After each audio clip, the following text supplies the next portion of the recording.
Strangely Alright is a show about people, places, and things in the Great Northwest. People doing things a little left of center, making things uniquely their own. And you're going to find in this little journey that some of those things come from deep down inside of us. I'm Regan Lane. And I'm Raymond Hayden. And this is Strangely Alright. Hi, everybody. I'm Regan Lane. And I'm Raymond Hayden, and welcome to Strangely Alright. Welcome. We are at the Mason United Methodist Church in the north end of Tacoma. It's the only fish food bank that's open on the weekend. And our guest today is one of those quiet contributors to the community that sometimes we just never hear about. Yes, the Director of Development and Communication for the Fish Food Banks of Pierce County, Miss Emily Happy, is here with us today to talk about how the experiences of working with the Fish Food Banks has affected her life. Absolutely. And people like Emily are the real inspiration behind SATV. We feel that there's a common thread that runs through all of us, and at this time of year, it's the perfect time to give back a little and show how much we care. So Raymond, should we go check it out? Absolutely. Let's go see what's shaking. All right. Emily Happy was born and raised in Lakewood, Washington. Her initial schooling was done at Idlewild Elementary, followed by high school at Charles Wright, Clover Park, and Pierce College. Emily then went to the University of Washington and studied psychology and followed that with a stint at Evergreen State College, getting a BA in liberal arts, writing, and social justice. E has always been involved in the community and initially shared her time in projects as varied as a poetry therapy volunteer in the King County Juvenile Detention Centers to helping with the Enfield Loaves and Fishes Soup Kitchen. From 2001 to 2005, Emily was a community project leader for Safe Homes, focusing on creating community partnerships within social service centers. Later in 2005, she started a stint as an events and activities director for Frank Toby Jones. Along with working with some remarkable seniors, she wore many hats, everything from weekly newsletter creation to management of the department budget. Are there people that come in needing help and that turn their lives around and come back and are able to give back to the food bank? Absolutely. So many of them. In fact, some who are still receiving assistance, they volunteer also. But there are some really remarkable stories of people. In fact, right now we're sitting at Northwest Fish Food Bank. There's a gentleman who was a client here and also a volunteer. His name is Jose. And we have used his story several times. He was very courageous. He shared his family story with us. He was in the tech industry and was downsized. And he never thought that would happen to him. He was always one of those people who was organizing the school supply drives and the book drives and rallying everyone in his companies around to get support to people. And then he found that he was the one who needed assistance. And he was actually recently hired by the United Way.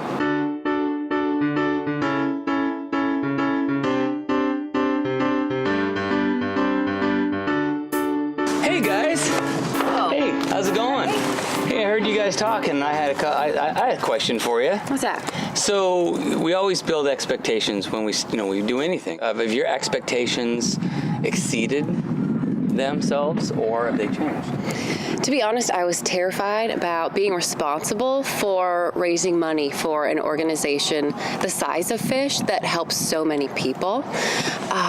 That's a lot of responsibility, and I feel very fortunate that my first year we had some wild successes that were unplanned and fantastic. So it's competitive.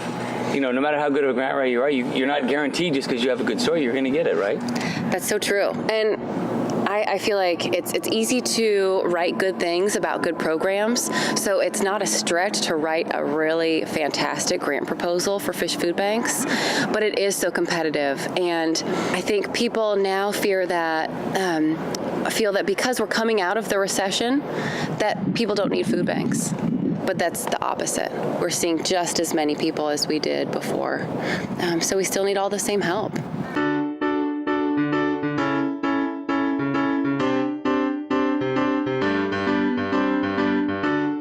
I've heard that there's a lot of corporate sponsorship that helps out, besides on the community level that we spoke about, people donating food, time, money.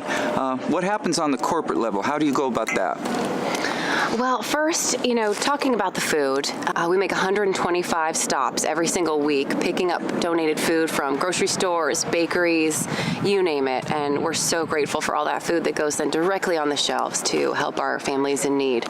But aside from that, kind of a remarkable thing happened for Fish Food Banks last year. We were the 2013 recipient of the Bank of America Neighborhood Builder Award. And that came with a sizable grant. I can say numbers if you want. Sure, absolutely. $200,000. Oh, that's awesome. And along with that also came leadership training so that we can develop the leaders within our organization to help really leverage that money and take us to the next level. Explain leadership training. So there have been 3 conferences, actually 2 conferences so far this year and 1 more to come.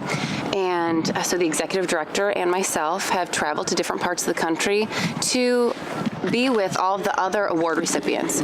So it's a really big honor for us. So we all get together, we read the same books, we contribute, we answer questions, we discuss things with each other, and then we go to workshops and have a chance to see each other in person and talk about issues that we're having and how did you fix this and how do you address that. There's so much more to it than I ever imagined, to be honest with you. I mean, really. That's so cool that you guys get together and find solutions. I'm sure a lot of the problems are similar all across the country in terms of whatever those problems may or may not be, Absolutely. Hunger is the same in Washington as it is in Florida. Sure. But we need to be careful that people don't then believe that we don't still need help.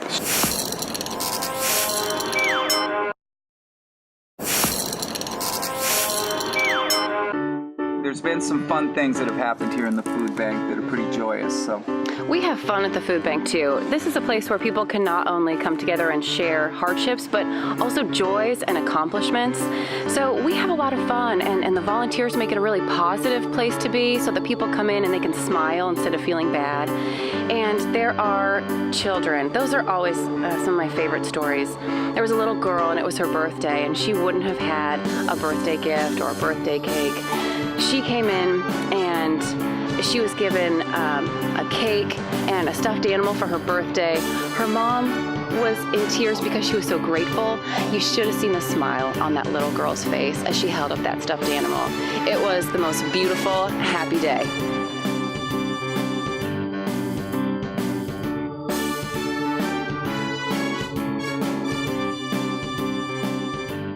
So where did you grow up at? I grew up in Lakewood. Lakewood. What elementary school did you go to? Idlewild. Idlewild. Idlewild Elementary, yeah. Okay. My family is actually, they were some of the first so-called settlers of Lakewood. Really? So back when people in Tacoma would go to the lakes out there for their summer country homes. Mm-hmm. Mm-hmm. So what about high school? I went to Charles Wright. All right. And Clover Park. Okay. And then senior year, I did Running Start So full time. So I didn't step foot in my high school until I was graduation speaker, and people probably had no idea who I was. My son did Running Start. Yeah. Absolutely. It's a good program. It's a good deal. Absolutely. How did your boy get so smart? Not We're genetics. going to let that one go. So do you go to college? Then you continued on? Mm-hmm. What school did you go to? I went to UW up in Seattle. All right, right on. And then I transferred partway through, and I went to Evergreen, which I loved. Okay. Well, what did you like about Evergreen? What was so cool about that? It was really self-directed. It has this reputation of being the hippie school, Sure. But I actually loved it more than UW because at UW there were classes with 1,100 people, and at Evergreen it was really personal, and what you got out of it was what you put into it. Now, even in school, were you involved in helping people? Like, for me personally, when I was in junior high, I worked in special ed for 3 years, from 7th to 9th grade. And, that was just something that I did that was one of those things that I came across that I enjoyed that. What were some of the things that you did during junior high school, whatever? I did some volunteering, but I would say that I don't really have a good answer to that question. Okay. We're going to have to cut that out. But when I was going to... That's going in. When I was going to Evergreen, I was actually working full-time and taking full-time course load. And I was working for another really amazing nonprofit doing community organizing.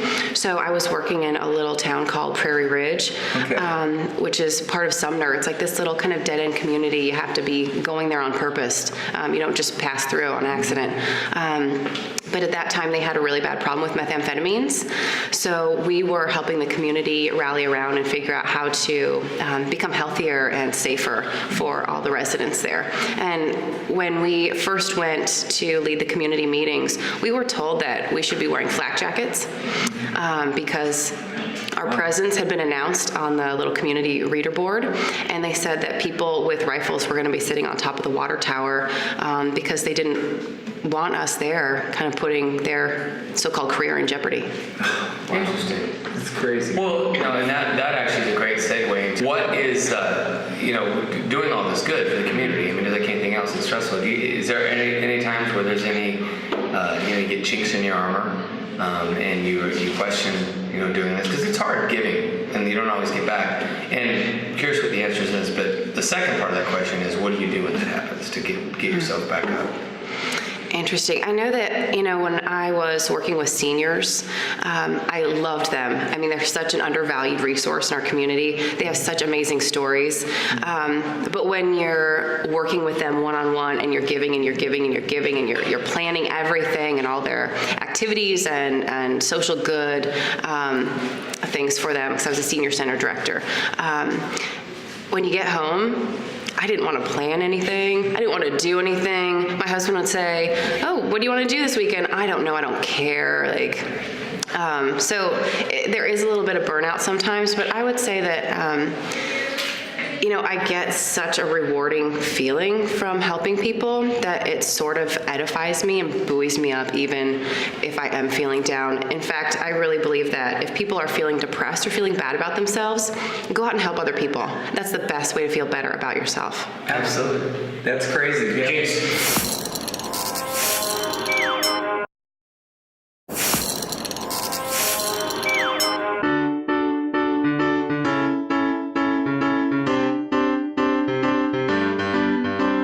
What's going on with you right now? Anything exciting right now that people should know about?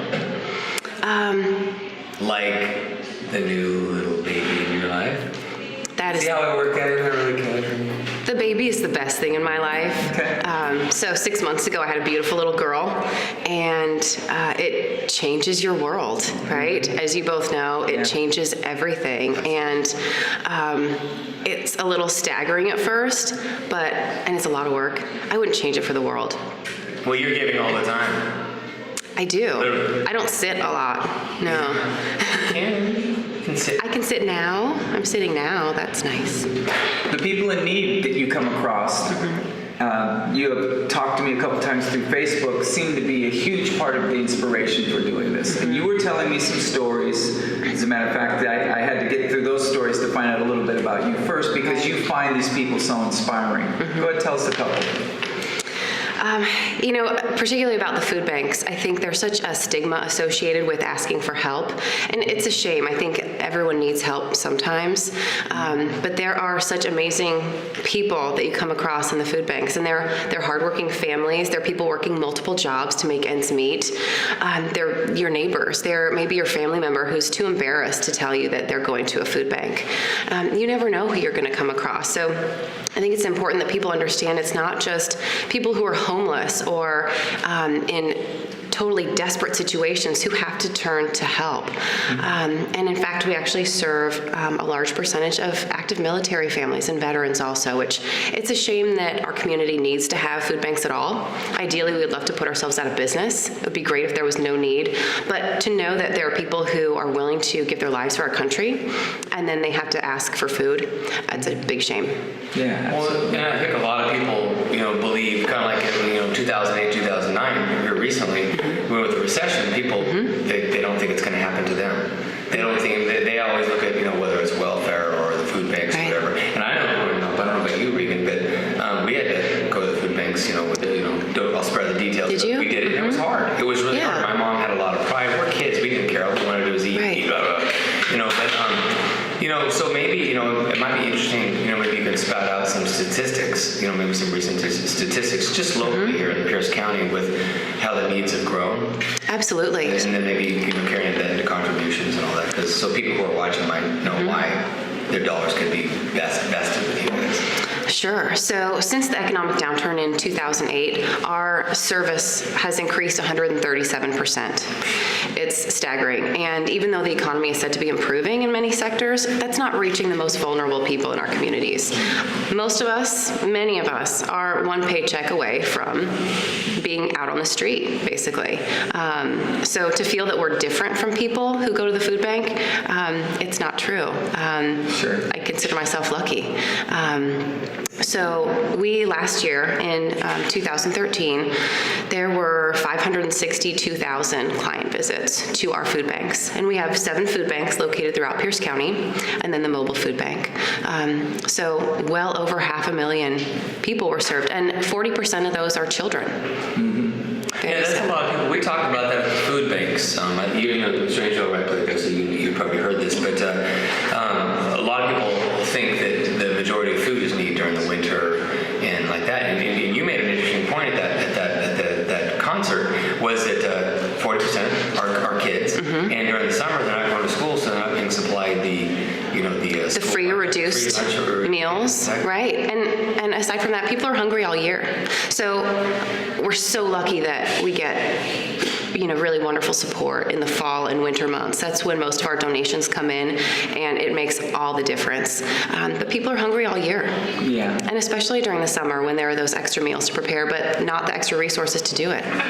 Yeah, I was going to ask that question. What is the biggest time of the year? Because for me, I always think of November, December, and that time, maybe because it's cold and it's Thanksgiving and Christmas and stuff, but people are more in need in the summertime, it seems? Is that how it appears, or is that how it works? It's pretty consistent all year. Mm-hmm. So, about 45,000 people a month we serve, pretty consistently throughout the year. Wow. Maybe just during the summer it's more the children?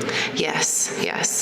So what does the food bank do to kind of combat that a little bit? Do you guys, even though you said it's consistent throughout the year as far as doing donations, do you guys bolster your efforts a little bit more during the summer or in the spring, preparing for the summer? Or Fish purchases a lot of food, so about 60% of our food is donated from community partners and from food drives that generous individuals and businesses host for us. But we purchase a large amount of food also and spend about $500,000 a year purchasing nutritious foods so that the shelves are always stocked, that we don't run out, and to make sure that they're nutritious foods so that people have the fruits and vegetables and the proteins and the eggs so that they're not getting top ramen and mac and cheese. Yeah, absolutely. Well, it's funny, when you were talking and Ray had mentioned about the fact that sometimes we think we're different, that we're not like them. Right. And there's something I've learned in my travels is that by the grace of God go I. And, it doesn't matter what economic situation or what color or what financial status you have, that sometimes life throws us curveballs and you need help. Yes. So we're sitting here, it's November, and if we look at the people out there, what can people do to help out? What would you ask for right now? What are the things they can donate? What are you looking for? The beautiful thing is that everyone has the ability to help. Mm-hmm. Most of our, or a large portion of our volunteers are also clients. So clients are a huge resource for us also. They want to give back to the organization that helps them. They work so hard for us. So volunteering, we can always use extra hands. How do they find out about that? Is there a website that you go to? Just Fish Food Banks? Of course there is, yeah, fishfoodbanks.org. Fishfoodbanks.org. Yes. Okay. And there's a page that's Get Involved, and it has a bunch of different options and opportunities.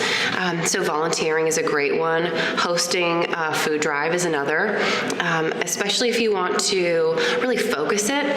Sometimes it's hard for people to get really excited and motivated about a food drive. What do I bring?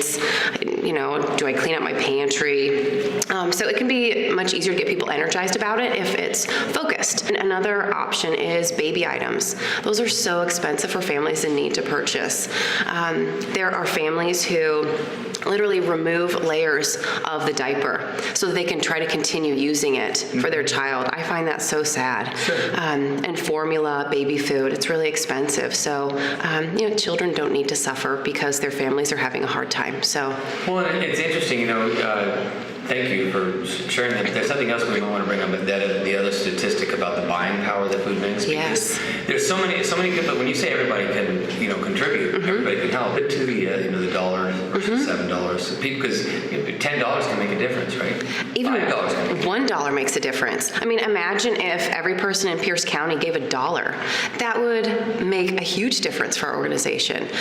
So for every $1 that's donated, Fish Food Banks can turn that into $7, actually more than $7 worth of food. That's awesome. So we buy in bulk. We get great deals. If you want to go and spend $10 at the grocery store, it's way more cost effective to give that $10 to us, and we can turn it into $70 worth of food. Nice. What's it, 23 cents a meal or something? You're so good. It's exactly. In fact, that actually decreased a little bit because we were so good last year. That went out to 22 cents a He meal. has it all written on his hand. He's not that good. Or I've been partnered with the Fish Food Banks. Well. Yeah. That would be a great campaign. Light bulb just popped on, seriously. Everyone in Pierce County give $1. No, seriously, come up with do a campaign that says, I'd like to have a couple different locations and say, hey, come donate $1. Everyone Yeah. in Pierce County, here's the population. Obviously, you're not going to get everyone, but it was just a box. So big Can you picture, imagine? money actually works better than food because of your buying power. It does. And we're grateful for all support, Sure, absolutely. but money goes a long way.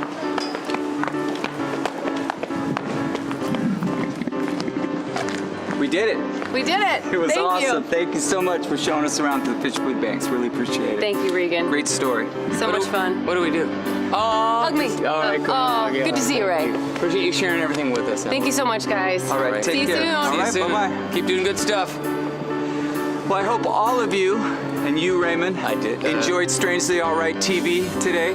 We had a great time with this episode. We'll be back again in a month, and we certainly hope to see you again soon. So thanks to everybody on the crew.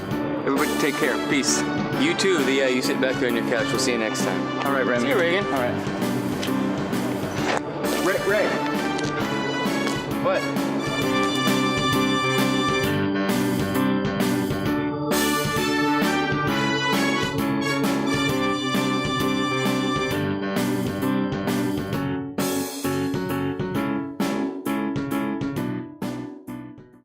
Nom nom nom nom nom nom nom nom nom nom nom nom nom nom nom nom nom nom.